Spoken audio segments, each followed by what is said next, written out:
वो जिनके मुंह में अगर हाथी का हथियार भी दे दिया जाए तो भी इनकी प्यास ना बुझे। कहानी स्टार्ट होती है और हम एक बस को देखते हैं जिसमें बहुत सारे लोग किसी जगह पर जा रहे होते हैं। उन्हीं में से एक पैसेंजर को हम देख पाते हैं जिसने शायद गांजा और अफीम का घोल मिलाकर पी रखा था, क्योंकि ऑफ ड्यूटी होने के बावजूद भी वो यूनिफॉर्म पहन करके बस में बैठा होता है। तभी उसकी नजर पड़ती है एक लड़की पर जो जोरों से भाग रही होती है और भागते हुए उसके लचीले मलाईदार और लटकते संतरों को देखकर उसका नुन्नू खड़ा हो जाता है। इसलिए वो बस को रुकवाकर उस लड़की की लेने के लिए उसके पीछे भागने लगता है। तभी कुछ दूर जाकर वो देखता है दरअसल वो लड़की कुछ लौंडों से बचकर भाग रही होती है, क्योंकि उन लौंडों को भी उस लड़की के लचीले संतरे पसंद आ गए थे।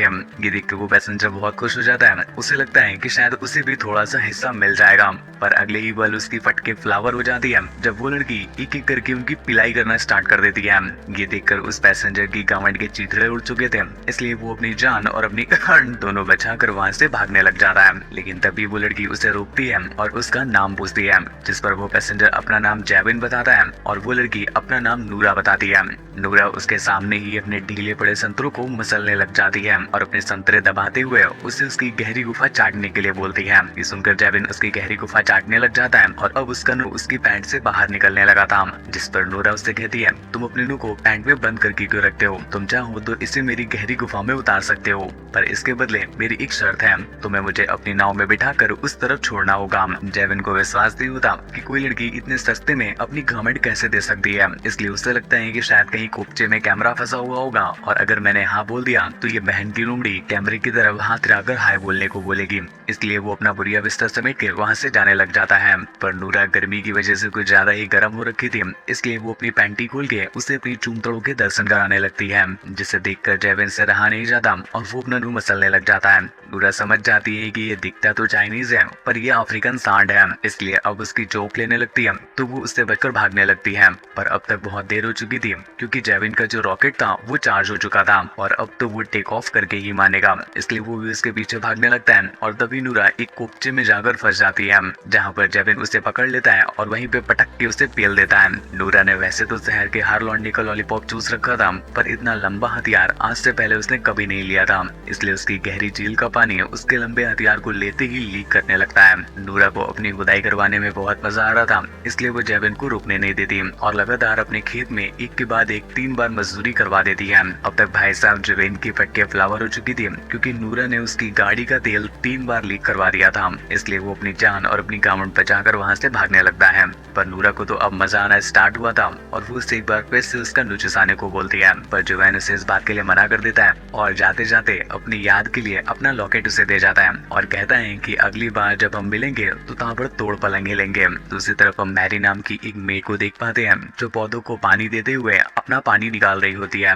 दरअसल मैरी को अपने मालिक बहुत पसंद होते हैं और जब कभी भी वो अपने कपड़े बदल रहे होते हैं मैरी के झील का पानी लीक करने लग जाता है और आज भी यही हो रहा होता है। पर तभी हम देखते हैं कि जोवेन उससे मिलने के लिए आया हुआ होता है। दरअसल जोवेन और मैरी भाई बहन होते हैं। वो उससे ऐसे ही सूखा सूखा मिलकर वापस जा रहा होता है, जिस पर मैरी को कुछ अच्छा नहीं लगता, इसलिए वो उसे अपने साथ एक पोपचे वाली पार्क में ले आती है और उसके साथ मिलकर मुंह में लेने लग जाती है सिगरेट मुंह में लेने लग जाती है।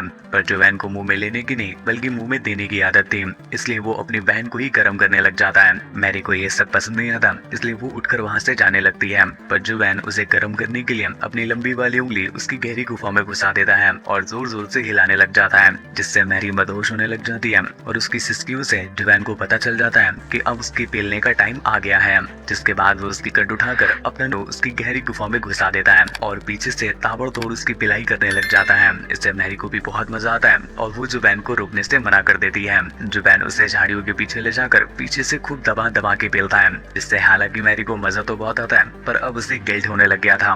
लेकिन जोवेन को इस बात से झामट फर्क नहीं पड़ता, वो अपना नो टाइट करके एक बार फिर से मैरी के मुंह में दे देता है। मैरी उसे मना करती रह जाती है पर वो उसके मुंह में डालकर उसे मुख मंजन करा ही देता है। आज मैरी के मालिक के घर पर पार्टी होती है, जिसमें शहर के बहुत सारे अमीर अमीर और खुदक्कड़ लोग आए हुए होते हैं, जिसमें से एक लड़की जेनिफर भी आई हुई होती है। डेविड जब जेनिफर को देखता है तो उसके रंग खुजली होने लग जाती है और रात के मुठिया चालन के लिए वो जेनिफर की वीडियो बनाने लग जाता है। रात भर डेविड जेनिफर की फोटो देख करके खूब मुठिया चालन बंद करता है और अगली सुबह जब वो सो रहा होता है तभी उसके पास मैरी जूस लेकर आती है। डेविड तो रात से ही गर्म हुआ रखा होता है, इसलिए वो मैरी से बोलता है, क्या तुमने आज पैंटी नहीं पहनी है? ये सुनकर मैरी की फट जाती है कि ये चीज मालिक को कैसे पता, जिस पर डेविड उसे बताता है कि मैं जानता हूँ तुम मुझे देख करके बहुत उंगली मार दी हो और घर की सारी लंबी सब्जियां तुमने ही खट्टी कर रखी है, पर तुम मुझे बताओ क्या सिर्फ खीरे से ही सब कुछ हो जाता है? क्या तुम मेरी लौकी एक बार लेना ट्राई नहीं करोगी? हालांकि जेनिफर तो बिल्कुल कूद कर उसका लॉलीपॉप अपने मुंह में लेना चाहती थी,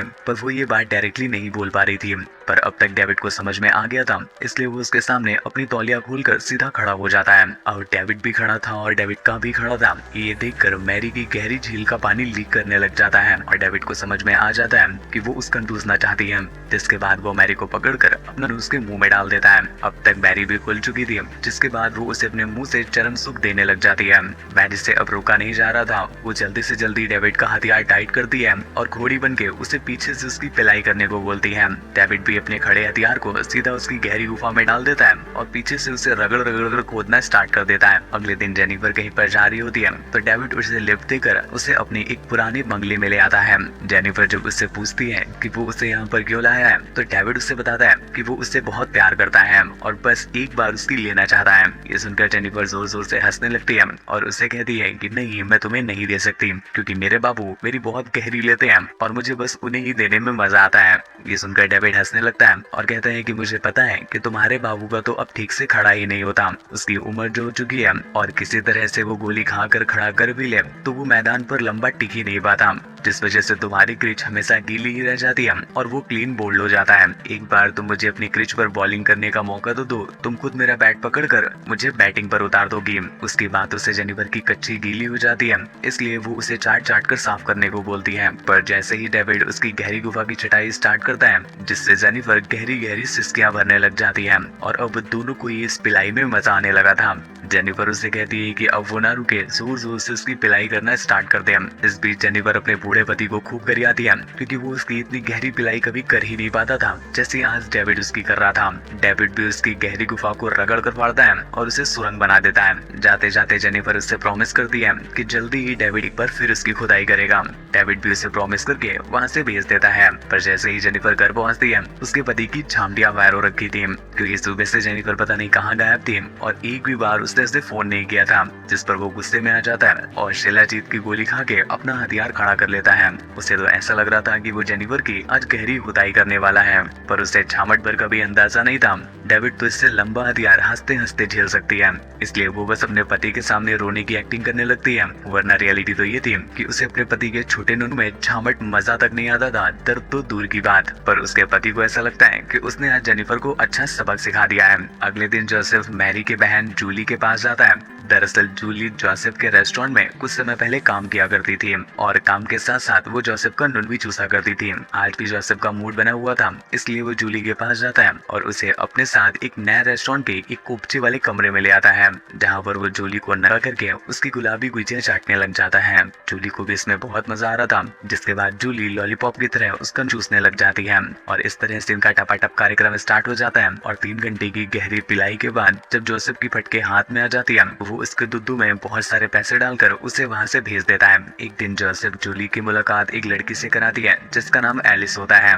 एलिस तुरंत ही जूली से दोस्ती कर लेती है और उसे अपने साथ अपने घर पर रहने के लिए बोलती है। जूली भी इस बात के लिए मान जाती है, जिसके बाद एलिस उसे घुमाती है, फिराती है, खिलाती है, पिलाती है, चटाती है, पुछाती है। इस तरह से जूली की जिंदगी अब बहुत मस्त हो गई थी और वो दिन भर बस ऐश ही काटा करती थी। तभी एक दिन एलिस उसे अपने साथ एक बार में लेकर जाती है, जहाँ पर बहुत सारी मीठी गुजिया आई हुई थी और वो वहीं पर एक दूसरे की गुजिया चाटने लग जाती है।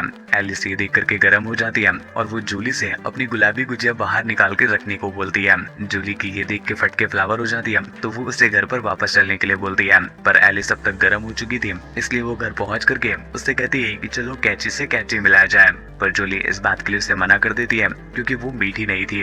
इस पर एलिस की झांपटियां फायर हो जाती है और वो उसे गरियाने लग जाती है। पर जूली उसकी गुलाबी गुजिया चाटने से मना कर देती है और कहती है कि इससे तो अच्छा है कि मैं गधे का लमंड ले लूं। इस बात से एलिस को गुस्सा आ जाता है तो वो उसे वापस उसी जगह पर छोड़ने के लिए निकल जाती है जहाँ से वो उसे उठाकर लाई थी।